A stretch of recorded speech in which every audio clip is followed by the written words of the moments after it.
New CBS Sunday. The Grammys, baby! History will be made.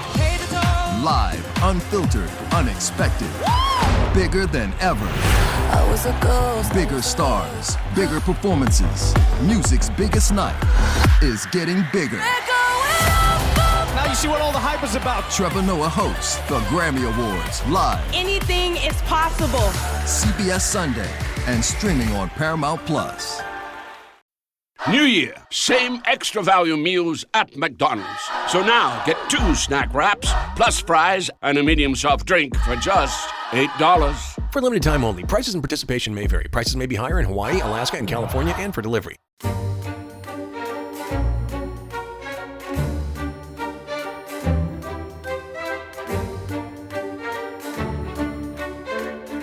You knew, Emperor of India, Shah Jahan, that life, youth, wealth, renown all float away down the stream of time. Your only dream was to preserve forever your heart's pain. The harsh thunder of imperial power would fade into sleep, like a sunset's crimson splendor. But it was your hope that at least a single eternally heaved sigh would stay to grieve the sky.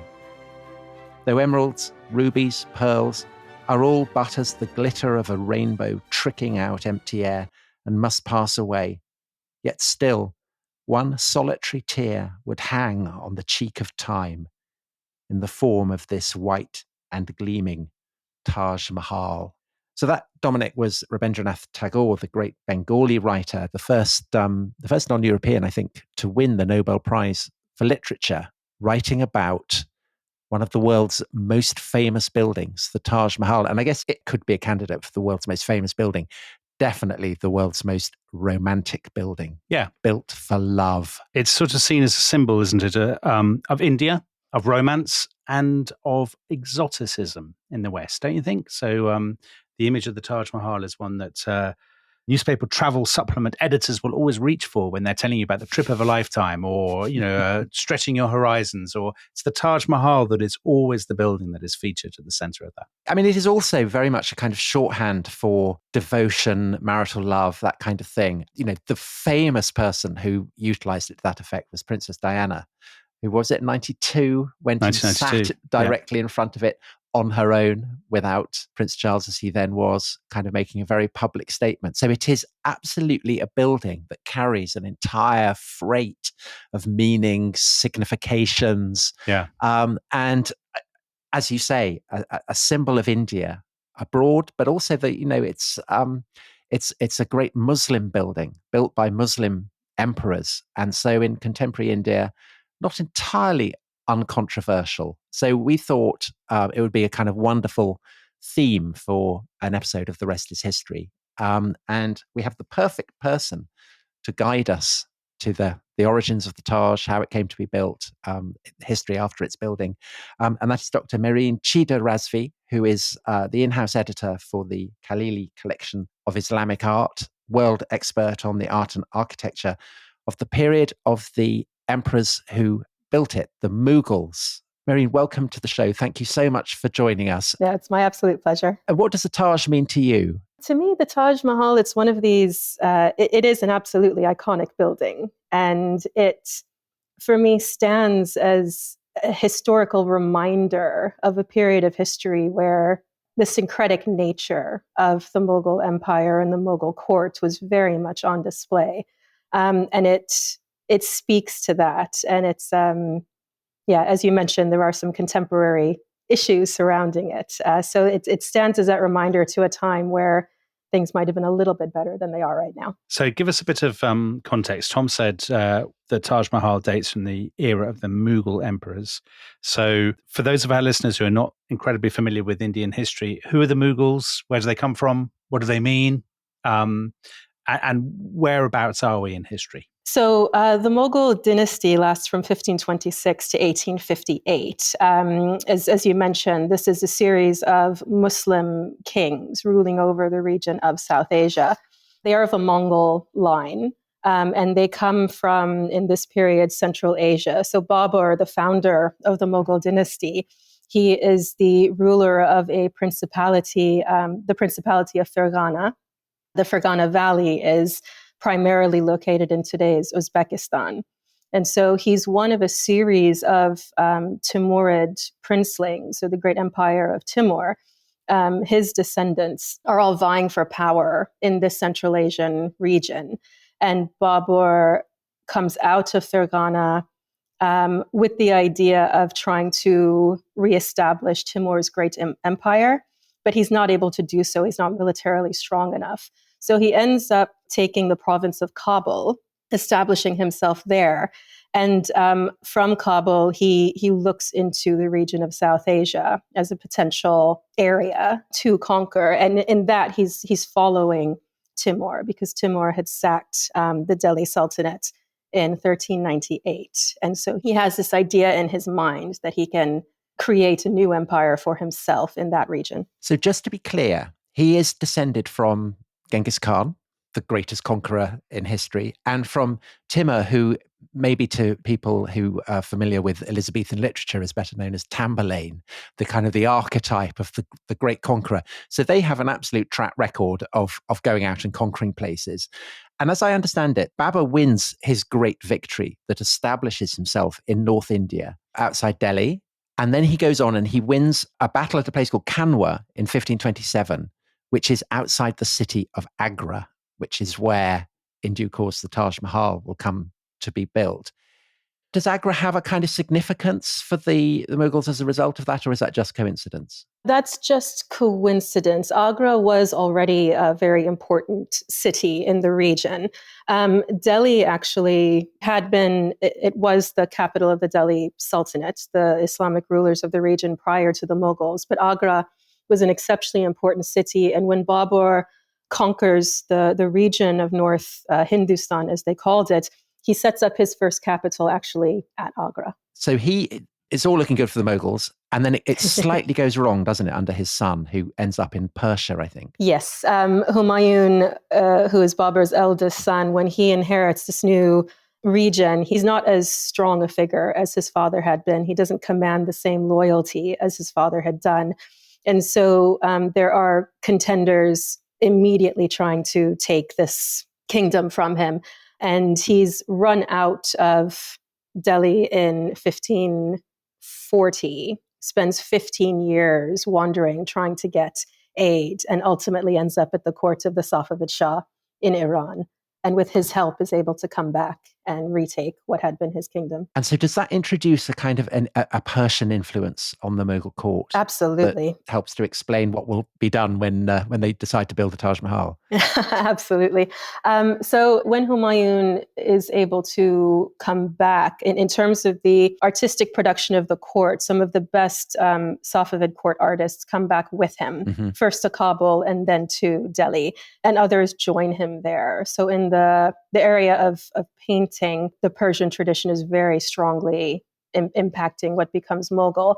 But in terms of architecture, Babur, having come out of Fergana, trying to take Samarkand, he spent time there, he spent time in Herat, and his successors do as well. So they know what imperial Timurid architecture looks like and what it's meant to look like. And that also has a very strong impact in what becomes Mughal style. So there's all this swirl of influences. Central Asia, there's Persia, there's the Hindu architecture of India, there's the Muslim architecture of India. The Mughals established themselves as the rulers of this kind of great swirl of influences and kingdoms. So Humayun comes back. His son Akbar, he establishes himself much more securely. And then his son Jahangir, he's the ruler, but he's basically an alcoholic and an opium addict, isn't he? Is that unfair to describe him as that? Yes, he is the ruler. He is addicted to opium. He is an alcoholic. But that doesn't take away from his role as emperor. He's gone down in history as one of these people who was completely ruled by his wife, and he didn't do anything. He was just, interested in pleasure. Spliffing up. But he's my favorite Mughal emperor. I think he's one of the most fascinating of them. But he was imperial. He was a proper ruler, despite his addiction to drink and to drugs. And he has a very impressive wife, doesn't he? He does, yes. Nur Jahan, his last and favorite wife. He marries her in 1612.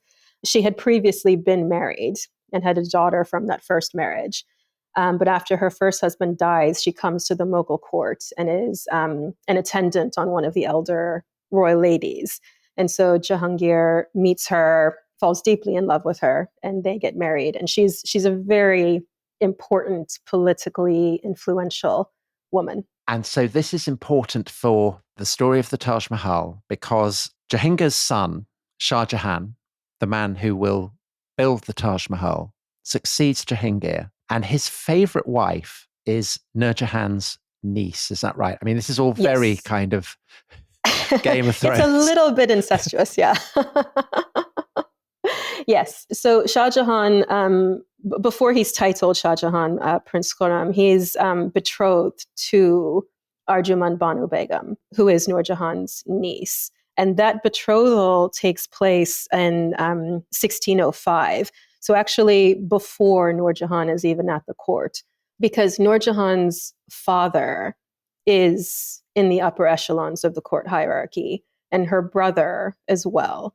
So they're already an important family in the Mughal court administration. Her father is effectively Jahangir. He becomes effectively his prime minister. And these marriages then between the royal family and this Khorasani family, they make the linkages between them even stronger. So the marriage between Khurram and Arjuman Banu Begum, who's then titled Mumtaz Mahal, that happens in 1612, and Nur Jahan and Jahangir are married in 1611. So can you give us some sense of the personality of Shah Jahan? So he's more of an Orthodox Muslim than his father, I think? He is. He's a more Orthodox figure. He doesn't touch alcohol until he's basically forced to by his father on his, I think it's his 24th birthday.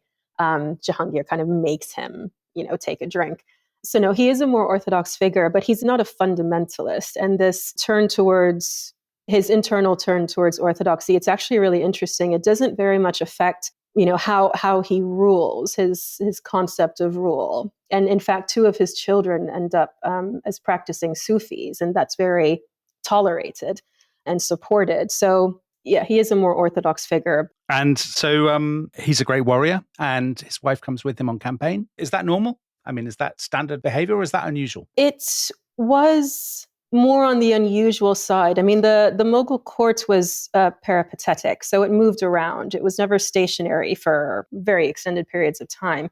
And the harem did move around with the emperor as well. But for Mumtaz Mahal to accompany Shah Jahan on all his military campaigns and everywhere he went, that was unusual. There was very much a deep connection between the 2 of them. So Mumtaz Mahal, this is the name that is given to his wife, and that means select of the palace, is that right? Yeah, the chosen one of the palace, yes. And is it, am I being too overly romantic if I ask, was she incredibly beautiful? I mean, what did she have that made him so devoted to her, that made him want to take her with him? I mean, she gave him 14 children, so there must have been quite a bond between them.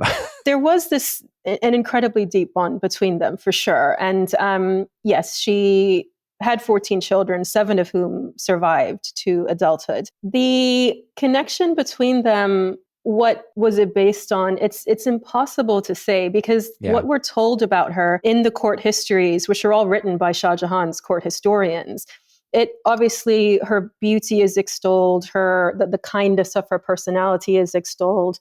Her loyalty is extolled.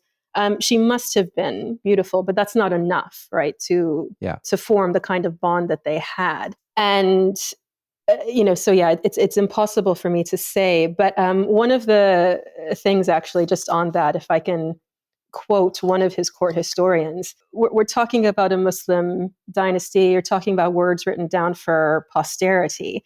And one of Shah Jahan's court historians, when he's talking about actually the 2 of them, he writes that the mutual affection and harmony between the 2 had reached a degree never seen between a husband and wife, among the classes of rulers or among the other people. And this was not merely out of sexual passion. The excellent qualities, pleasing habits, outward and inward virtues, and physical and spiritual compatibility on both sides caused great love and affection. That's written, by this court historian, Kazvini. This is written with Shah Jahan's permission, because all of his histories, he approved what was being written in them. And to write about them in that fashion is really out of the ordinary. It's really remarkable that this idea of the bond is extolled to such a high degree, that there obviously was great sexual chemistry that's extolled, in these court histories. So all of it speaks to, in a way, this exceptional nature of the relationship between them. And Shah Jahan did have two other official wives who he consummated the marriages.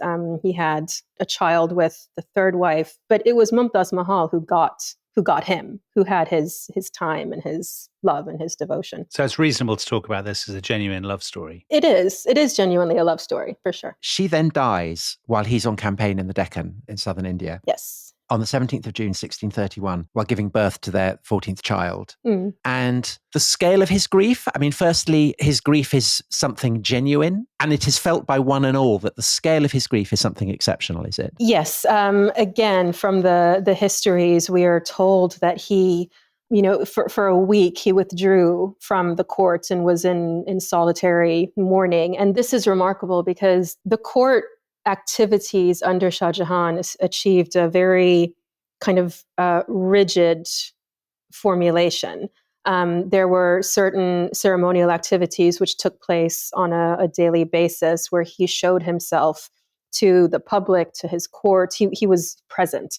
To take himself out of that and to go away for a week, it was an out of the ordinary circumstance. And we're told that he, when he did come out after that week, he wore white, which is the color of mourning in Islam. He wore white for a period of time. His eyesight got so bad from the amount of tears he shed, he had to start wearing spectacles. Oh. Within a few years, his beard had gone completely white. So there was a very strong emotional, reaction to her loss. And it led to the creation of, this incredible monument that we're talking about today. So she had obviously not died in Agra, but she'd been born there, right? And so is that why he decides to take her body back to Agra? No, at the time, Agra was the most important of the imperial capitals. So Agra, Delhi, and Lahore, up until about 1643, they are the three primary imperial capitals of the Mughal Empire. Under Akbar, Fatehpur Sikri is also one for a period of time. So the capital city moved between these different cities. And Agra, at the time of Mumtaz Mahal's death, was where it was settled.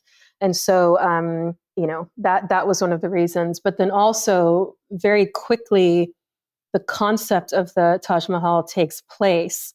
And the space that was needed for what was intended, the location, you couldn't have had that idea of the space of the Taj constructed in Delhi. It could have been Lahore, but Lahore was the least important and also a bit more out of the central area of the empire. So Agra had the location as well as the status. And so this is a huge question. It's the obvious question. What is distinctive about the Taj Mahal? And to what extent is it the expression of the entire culture of the Mughal Empire and court? That is a huge question, Tom. Yeah, it is. I'm sorry. So what is important about the Taj Mahal? It is the culmination of the Mughal aesthetic of architecture. It is the zenith of the classical style of Mughal architecture. It is also layered with symbolism. So the commemorative aspect of Mumtaz Mahal, but it's equally a monument built to commemorate Shah Jahan. There's layers of political symbolism associated with the monument as well. It's the epitome of the idea of Mughal funerary architecture being representative of paradise, paradise in the Quran. So there's the layers of paradisical symbolism associated with it as well. And it has stood as a monument that has captivated all who've seen it.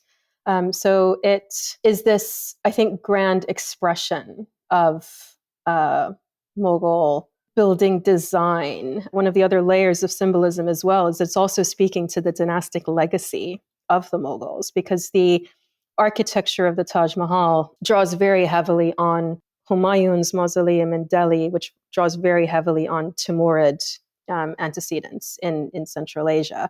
So it's speaking to this long dynastic line and the political legitimacy of the line.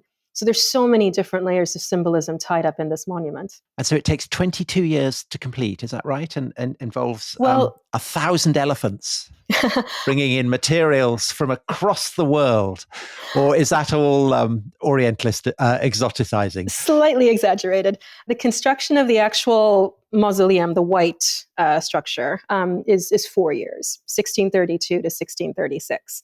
And the entirety of the complex, because the whole thing is planned as one unit. Because there are gardens, aren't there? Well, there's the mausoleum, the garden, a forecourt, a commercial space, and then another garden across the river. So the full complex is completed by 1643. So what is that? 11 years is what it took to build the full complex. At the time that it's being built, is it obvious that this is something in a different league from previous mausoleums that have been built, previous tombs? Or is this, at the time, is it perceived as being part of a long tradition, the standard thing that you do, all of this kind of stuff? Both, actually, Dominic, because it's in the tradition of monumental built funerary structures by the Mughals. We only have 4 monumental imperial tombs. And the Taj Mahal is the culmination of those, but it only ends up being an imperial tomb because Shah Jahan is later buried there. One of the things to remember is that this is this zenith of this tradition, but it's built for a queen. And in that aspect, there is a tradition of funerary monuments built for the queens, the empresses, but this is on a different scale for a female mausoleum. It surpasses the monumental emperor's tombs that were built before it, the 3 that came earlier. And it is just this expression of perfection and refinement encapsulated in the structure. But that is because of that double commemorative aspect, commemorating Mumtaz Mahal, but equally and more importantly, commemorating Shah Jahan as this perfect king of this perfect kingdom. Can I just ask you, so on the outer face of the southern gate that leads into the gardens, there's verses from the Quran. "O thou soul which art at rest, return to thy Lord, pleased and pleasing him. Enter thou among my servants and enter thou my paradise." So it's a very devoutly Muslim expression of piety, of the yearning, I guess, to be reunited in the afterlife. But I'm just wondering, is that seen by contemporary Muslim opinion as being a little bit excessive, this huge monument? Or is it seen as being an expression of piety? So the use of Quranic phrases like that, it is an expression of piety. There's 22 verses of the Quran on the structures of the complex, the tomb and the gateway, partly because of precedence. There is a longer tradition of associating Mughal funerary gardens with the gardens of paradise. And this is across the Islamic world as well, but the Mughals take it to a different level. Yeah. And these particular Quranic phrases, which are saying, as a believer, you enter the gardens of paradise. It has, again, double symbolism. It's not only about the religious duty of Muslims, it's about the idea that you are walking into an earthly representation of the gardens of paradise. And there's that association very strongly created with the use of these inscriptions at the Taj Mahal, but there's a precedence also at Akbar's mausoleum in Sikandra, which is outside of Agra, where the same kind of idea is presented. Brilliant. Okay, let's take a break now. We'll come back after the break and we'll continue talking about the architecture and history of the Taj Mahal and the ways in which it has been perceived over the centuries. See you in a minute. This episode is brought to you by Rocket Money. Tom, we often talk about how to organise our finances. I'm very conscious that I'm paying for a lot of mad subscriptions. And there's one thing that we've talked about often on this show. It's the thing that we probably hate more than any other, and it's a hidden fee. I would love to get my finances under control. There are all these things piling up on our bank statements, and I think I need to fix this problem. I need to sort this out and to stop this. I mean, my finances are so chaotic that I need this app. So I'll tell you what it is. It's called Rocket Money. It's a personal finance app. that helps find and cancel your unwanted subscriptions. It monitors your spending and it helps to lower your bills so that you can grow your savings. With Rocket Money, you can track all of your subscriptions and you can easily cancel within the app with just a few taps, saving you time, avoiding charges. And you can also set budgets and goals and get personalized insights and regular reports to track how you're doing. They will even send you real-time alerts for large transactions, upcoming bills, refunds, and even low balances. So let Rocket Money help you reach your financial goals faster. Join at rocketmoney.com/ishistory. That's rocketmoney.com/ishistory. rocketmoney.com/ishistory. This episode is brought to you by Indeed. Stop waiting around for the perfect candidate. Instead, use Indeed sponsored jobs to find the right people with the right skills fast. It's a simple way to make sure your listing is the first candidates see. According to Indeed data, sponsored jobs have 4 times more applicants than non-sponsored jobs. So go build your dream team today with Indeed. Get a $75 sponsored job credit at Indeed.com/podcast. Terms and conditions apply. Are you a forward thinker? Then you need an HR and finance platform that thinks like you do. Workday is the AI platform that helps propel your organization, your workforce, and your industry into the future. Workday, moving business forever forward.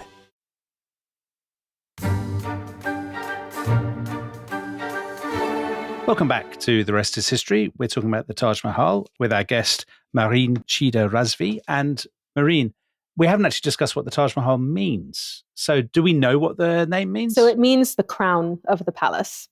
And it's not how the Mughals themselves refer to the monument. In their writings, they refer to it as the illumined tomb. But it was a contemporary name because we know it's referenced in certain European sources. So it appears to be a corruption of Mumtaz Mahal's name being applied to the building. Right. And is it true that all the architects and the craftsmen were executed when they'd finished it so that they couldn't ever build again? That's so Arabian Nights. Or is that, as I suspect, another Orientalist fantasy? That is very much an Orientalist fantasy, Dominic. The craftsmen and the architects and the supervisors are entirely too valuable for something like that to happen. Right. And this is an idea which gets applied to many buildings, famous buildings throughout history, right? But there is this idea that the Oriental despot figure does this kind of thing on a regular basis. But no, that's not true at all. But the fact you have stories like that being spread by Europeans, the fact that they have their own name for the Taj Mahal, the name that the building comes to get, suggests that this is a building that is seen by foreigners as well as by the people in the Mughal Empire as being an exceptional structure. And I would love to ask more about how European contemporaries, as the Taj Mahal is being built and in the aftermath, see it. But just before we come to that, could we just finish off the story of Shah Jahan, which is actually, it's tragic enough. He's lost his beloved wife, but it then goes even worse, doesn't it? It does, yes. So Shah Jahan falls ill in 1657 and quite ill. There's a fear that he's not going to survive. Now, he has 4 sons, and one of them, the eldest, Dara Shikoh, had been designated the heir apparent. So he is the one who is planned to succeed his father. And he's the kind of Justin Trudeau, the Jacinda Ardern of, he's kind of liberal, he's, multicultural, all that kind of thing. Yes. Liberal, multicultural. He's a practicing Sufi, and he has been, raised and brought up with the intention. He was Shah Jahan's favorite, that he will be the next emperor. But when Shah Jahan falls ill, a war of succession breaks out. The other brothers, the other 3, decide they're not on board with Dara Shikoh becoming the next ruler. And so they start to gather their own forces, and they make alliances between the 3 of them, Shah Shuja, Aurangzeb, and Murad Bakhsh. They make alliances between them to get Dara Shikoh out of the picture. And Aurangzeb, the 3rd son, he's being very sneaky, let's say. He's telling his other brothers, I'm not interested in being on the throne. I will help you get there. I will, help you militarily, because Aurangzeb was a great military mind. And together we'll work together to make sure Dara Shikoh doesn't get on the throne. So even after Shah Jahan gets better, he's very ill for about a month, and then he gets better. But by then, the wars between the brothers have already started. It's kind of too late to pull back. And what ultimately happens is that Aurangzeb becomes the victor in this war.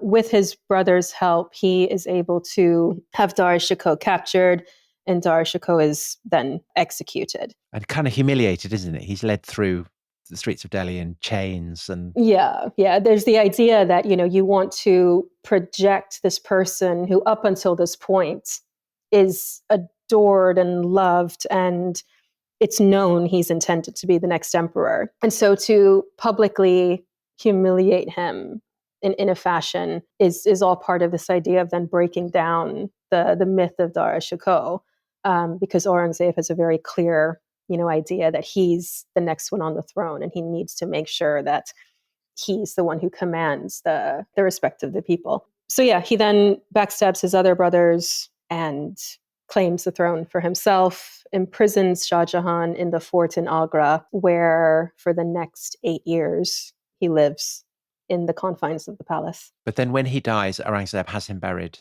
in the Taj Mahal next to his mother. Yes. So when Shah Jahan dies, his body is taken by river. So one of the other children, Jahanara, who was hand in glove with Dar-e-Shikoh, she's also imprisoned in the Agra fort with her father. And actually, after Mumtaz Mahal's death, she was the first lady of the empire. She had the status of queen, even though she was a princess. So her intention after Shah Jahan dies is that there will be grand processions, through the streets to honor him as his body is taken to the Taj. But instead, it's taken at night by river to the mausoleum and buried there without really any pomp and ceremony. And it's not until Aurangzeb himself comes to Agra, I think roughly a month after Shah Jahan dies, that any kind of grand celebrations of mourning happen. But they happen now with him, with Aurangzeb as the emperor, without any kind of question about that, because his father's now dead. And what about the story that comes from a French jeweler called Baptiste Tavernier, who visited India in the middle of the 17th century? And he says that Shah Jahan had plans to build his own tomb on the other side of the river, but these were interrupted by the war. And Aurangzeb basically scrapped that idea and shoved him in the Taj Mahal. So how much truth is there in that? Archaeologically, there isn't any. And historically, from the Mughal perspective, there isn't any proof for this happening. I mean, Shah Jahan was an incredible architectural patron, and his histories are full of his different building projects and lots of kind of detailed information about them. It's how we know so much about the history of construction of the Taj Mahal. And there's no mention whatsoever of him planning a mausoleum for himself. It's entirely possible he would have done so had he not been deposed by his son. But up until that point, there had not been any indication that he was planning to build his own tomb.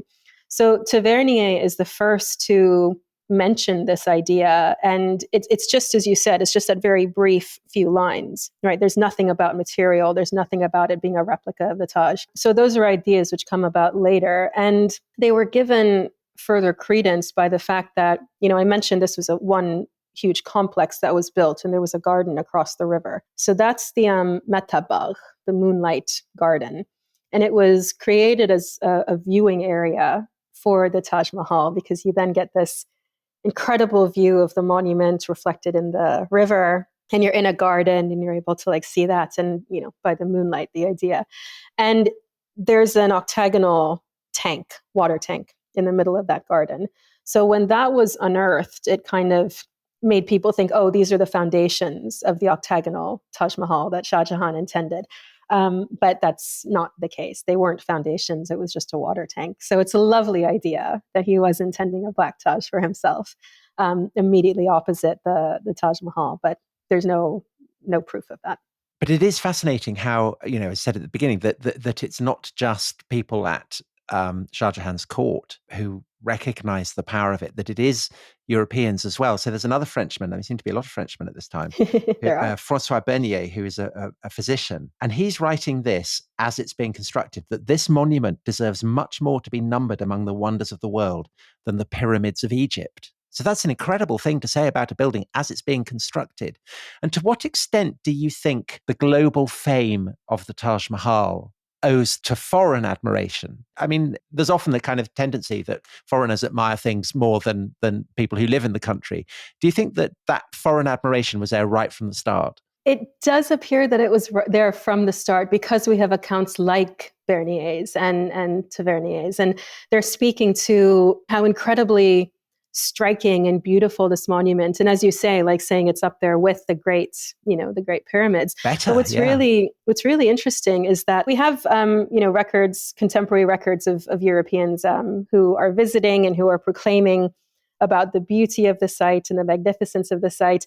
And one of them, he's been in the empire, and he writes about how it's one of the most beautiful buildings he's ever seen. But then he kind of questions himself, and he's like, oh, is this because I've become, used to the local aesthetic, and maybe it's just in my head? And it's not until a visitor comes and proclaims about the beauty and the immense singularity of the Taj Mahal that he's like, okay, it is as beautiful as I think. Yeah. So lots of French people going on about how wonderful it is. The British capture Agra in 1803. It's now under their control. There is one apocryphal story that one of the viceroys, I think it was Lord William Bentinck, was planning to demolish it and auction off the marble, but apparently that's an absolute calumny. He was no Lord Elgin. But the viceroy who really becomes obsessed by it and does a great deal to preserve it is Lord Curzon, Dominic, who we had on our episode about domestic servants, because he wanted to open a window, didn't he? And he couldn't. There was no servant, and he couldn't open the window, so he threw a log through the pane of glass. Oh dear. Well, Curzon was the kind of epitome of Edwardian British auteur, I suppose. So he's Eton and Balliol. There's a famous verse that follows him around from his time at Oxford. My name is George Nathaniel Curzon. I am a most superior person. My cheek is pink. My hair is sleek. I dine at Blenheim once a week. And when he comes in as viceroy, so this is I think he came in 1899. And Mehreen, he really appreciates the Taj Mahal, doesn't he? I mean, Curzon takes it very seriously. He does. He is the first to kind of take ownership and responsibility for the monument, in terms of wanting to set forward a series of projects to conserve the monument, to restore the monument, to take care of it in a proper way that it hasn't been taken care of for a while. Because there is a concept in Islamic societies, the concept of waqf, which is an endowment deed, which is written for every construction. And the waqf for the Taj Mahal designated money for its upkeep and for the payment of the attendants and that kind of thing. And that existed until 1803, when the British stopped the waqf. And so the upkeep of the Taj had started to decrease in the very early 19th century. So when Curzon comes, he recognizes it as a site which needs to be protected, which needs to be conserved, and he puts a lot of effort into that. I think it was something like he puts 40,000 rupees in a single year toward its conservation, and in the previous 20 years or something, it had been just a fraction of that. So he really ups the amount of money which goes towards its upkeep, and he commissions this kind of great lamp from lamp makers in Egypt to hang in the Taj, which is still there today. He's quite a Mughal figure, isn't he? I mean, he obviously quite fancied himself as the heir of the Mughals ruling India. But there's also a sense in which, into the 20th century, right the way up to independence, the Taj is quite an influence on the way that the British start designing their imperial structures. So the Victoria Memorial in Calcutta, and then Edward Lutyens' designs for buildings in New Delhi. Do you think that the Taj is an influence on that? I don't know if I would say the Taj itself, but certainly Mughal architecture, the style of Mughal architecture, the concept of their buildings, because that point, Tom, it brings up the political power of architecture. You're creating structures which are visual stamps of rulership and ownership, on land. And the Mughal tradition of architecture is one which just projects imperial power, right, and strength. And so when the British are now in a ruling position and are creating their own structures, they're drawing very heavily on the Mughal tradition of architecture. And you end up with this, I hate the term, but quote unquote, Indo-Saracenic style of architecture, which is, kind of a British version, but drawing very heavily on the Mughal tradition because of the symbolic associations of it. And because the British because they value the building, during the Second World War, it's covered in scaffolding, isn't it, to protect it from Japanese bombing. And again, obviously that happens again in the wars between India and Pakistan in the late 1960s, early 1970s. Yeah, absolutely. But when India becomes independent in 1947, the status of the Taj Mahal as a Muslim building means that it has an unusual position, doesn't it, in kind of Indian iconography. It's the most famous Indian building. It's a symbol of India abroad. But it's obviously not a Hindu building. No, but at the time of partition, in relation to the Taj Mahal and the other Mughal monuments, that didn't matter so much because the Mughals were, and I would say are, ingrained in Indian history. You wouldn't have had the modern country of India without this Muslim history that they're currently so eager to deny. And so at partition, the Taj becomes this symbol of this new country, but it's because it's considered a symbol of India. The fact that it's a Muslim structure doesn't really play into its symbolic association with the country, at that point. It's just a symbol of the incredible historical power of the region, of which the Mughals were embedded in. But you hinted that it has that changed in recent years? In very recent history, there's been a great push by the current BJP government to... So that's a kind of Hindu majoritarian government. Yeah, it's a Hindu majority government, but they promote a very specific ideology of Hindutva, which places the Hindu past of India on a platform which is meant to crush the other pasts of the country. So including Islam? Including the Muslim past. I don't think it's too strong to say that. And one of the ways that they've gone about doing this is to actually try to erase the Muslim history of the region. So the most famous building in India internationally, I mean, I read that Taj Mahal is apparently the most popular name for Indian restaurants in Britain, for instance. I mean, that's a kind of measure of its fame abroad. Yeah. What do you do with a building that famous? I mean, one way it seems is, I was kind of reading up on this, that there have been a number of court cases, one of which got taken to the Indian High Court, another to the Allahabad High Court, claiming that actually it was originally a Hindu palace, which seems implausible. And in both cases was thrown out. So that obviously hasn't worked.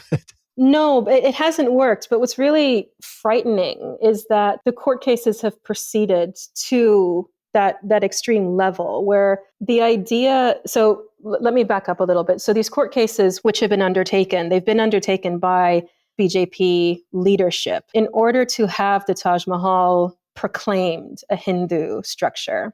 Because in their non-factual version of history, this was a Hindu temple dedicated to Lord Shiva, built in the 12th century, and that it was stolen by Shah Jahan and turned into the Taj Mahal. And this is complete fabrication. Fantasy, fabrication. I was trying to think of the nice term to use. And what's really frightening is that you have government bodies which are pushing this new version of history. So the court case that you were, one of the ones you referred to, Tom, the one last year that went to the Allahabad court, there was a petition filed by one of the BJP leaders to there's chambers in the platform of the Taj Mahal. And there was a court case to have them opened because he was claiming that there were idols of Hindu gods in those rooms and that they had been there since the construction of the monument and therefore proving it was a Hindu temple. And one of the supportive statements he made in this court case, or one of the statements he made to support this claim, came from the National Council of Educational Research and Training, which is the government body in India which, approves what goes into the history textbooks and that kind of thing. And that body said that there's no primary sources that exist to confirm Shah Jahan built the Taj Mahal, which is, again, complete fantasy, because we've got the Mughal documents. We've got documents from the library and the archives of the Rajas of Ambar, who are the ones who sold the land to Shah Jahan and then also were supplying the marble for the construction. We have all the European sources, the contemporary sources speaking about what is happening at the time. And so it's really quite frightening that you have this entire mechanism underway at the moment to support the idea that this monument is not Muslim and that it was Hindu. And that actually it speaks to the incredible power of the visual, right? That you look at the structure, you think Mughal power, you think Shah Jahan, you think Mumtaz Mahal, and what the BJP wants is to remove that association and give it a Hindu association. And the power of this monument was recognized, centuries ago. So in 1761, so this is post-Aurangzeb, you're beginning to have the breakdown of centralized power in the Mughal court. And one of the Hindu Rajas takes the province of Agra in 1761. And one of his court priests suggests at that time turning the Taj Mahal into a temple. So to make it a Hindu monument. So there's no idea being projected that it was Hindu, but there is the idea that we should claim it and take it away, I suppose in a way it's a tribute to the incredible power and beauty of the Taj Mahal that all kinds of people, want to claim it. Yeah, no, absolutely. It is. It speaks to its incredible importance. It speaks to its singularity. And to its romance. The romance of the story, I agree, it's so important to it. Whether it would be evident that it was a monument to love if you didn't know the backstory, I'm not sure. But the backstory definitely adds to the sense of wonder when you go to it. It definitely does. We went and saw it on our honeymoon. So I'm very committed to the idea that it is a monument to love. No, it is for sure. And one of the, I don't know if you've come across this, but there is I don't know how far advanced it is, but there's a planned complex being built in Dubai, the Taj Arabia, which is centered around a replica of the Taj Mahal, except it's supposed to be 3 times larger.